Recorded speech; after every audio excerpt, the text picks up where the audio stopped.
been on the aggressor side here, that we've been winning this war against terrorism, is ludicrous.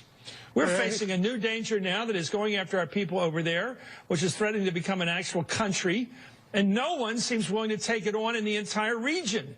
And we're not taking it on. How can you say we're winning, like he just said, the Admiral just said? Well, that was MSNBC's Chris Matthews, stunned that the Pentagon this week suggested America is somehow winning the larger war on terror.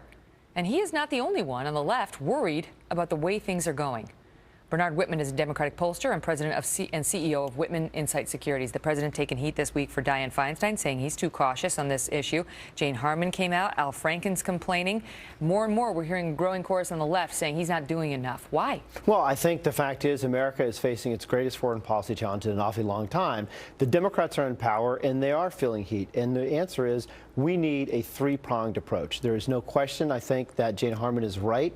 The president needs to be out there doing more and saying more. I think, number one, we do need to strike at the heart of ISIS. We need to get them out of Iraq. We can't do that on our own. We've got to engage the Kurds. We've got to engage the Iraqis.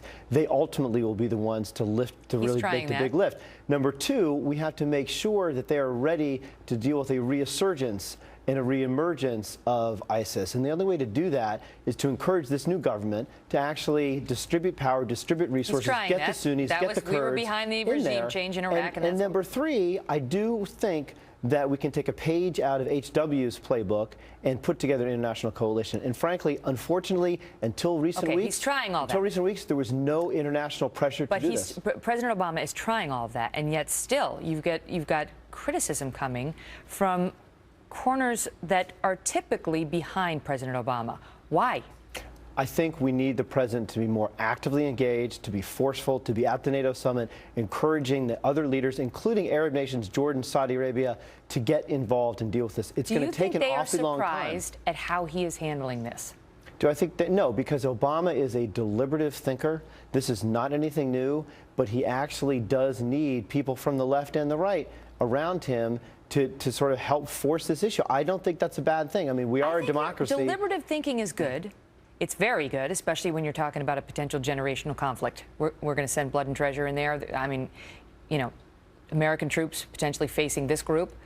But you need to make a call, and you need to be on it. And when you have the president misrepresenting the start of this whole thing is when they captured Mosul, when 5 months prior to that they captured Fallujah, and he was calling them JV, people wonder whether he is getting it. Well, I think the fact is that our intelligence on the ground is getting better and better at assessing the threat here. It wasn't that long ago. Hold on. It wasn't that long ago that John McCain wanted to arm ISIS to fight Assad. McCain. Who's talking about John McCain? Look, he's a spokesman on the right for foreign policy. He wanted to arm ISIS to fight Assad. This is a morphing, growing threat that we have to deal with. And in fact, frankly, until recent weeks, I don't think it was clear exactly the intensity of the threat and the ability of the international community and the reason for the international community. You don't think when they were flying their black al-Qaeda flags over Fallujah and Ramadi in January and the president was calling him JV, he had reason to think, uh-oh.